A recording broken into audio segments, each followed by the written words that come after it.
ও আচ্ছা, তো পায়েস খায়া সুন্নত বুঝলো, লাউ কদু খায়া সুন্নত বুঝলো, কিন্তু ওই যে জিহাদের ময়দানে গেলে যে রক্ত ঝরানো সুন্নত, হিট আবার বুঝে না। কথা কোন ঠিক না বেডে? এই জন্য আমি মাঝে মাঝে কই, তুমি মিসওয়াক করা ফজিলত তো জানো। মিসওয়াক করতেছ, এটা তার রক্ত ঝরে না, বুঝেন না? খাবার শেষে মিষ্টি মুখের হাদিসটাও মানো। শুধু হক কথাটা উচ্চ সুরে বলতে পারো না, অন্যায় দেখে বারুদ হয়ে জ্বলতে পারো না। কেমন মুসলমান তুমি একটু বলো না, কেমন তোমার ঈমান একটু ভাবনা। কেমন মুসলমান তুমি একটু ভাবনা, কেমন তোমার ঈমান একটু বলো না। তুমি মিসওয়াক করা ফজিলত তো জানো,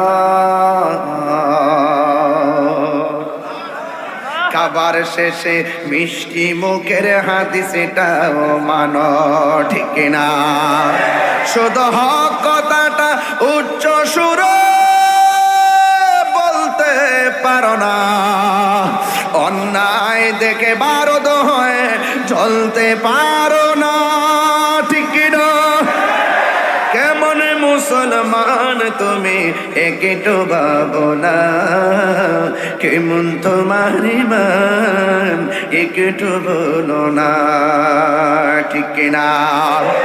আমি বোঝাতে চেয়েছি খানকায় বসে ধ্যান করার নাম ইসলাম। আমি বোঝাতে চেয়েছি পাহাড়ের গুহায় যাইয়া যাইয়া ধ্যান করার নাম ইসলাম। গভীর জড়িতে ঘরের কুড়ায় বসে বসে মুরাকাবার নাম ইসলাম।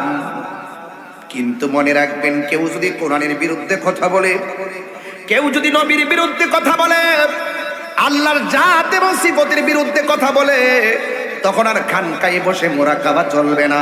খানকার বসবি হাতের তসবিহ, খানকার তসবিহ বালিশের উপরে ফালাইয়া হাতের মধ্যে তলোয়ার নিয়া ময়দানে ঝাঁপিয়ে পড়েন নাম ইসলাম, ঠিক কিনা? এই জন্য আমার যুবক ভাইয়েরা, আল্লাহ রাব্বুল, ও আচ্ছা, তো পায়েস খায়া সুন্নত বুঝলো, লাউ কদু খায়া সুন্নত বুঝলো, কিন্তু ওই যে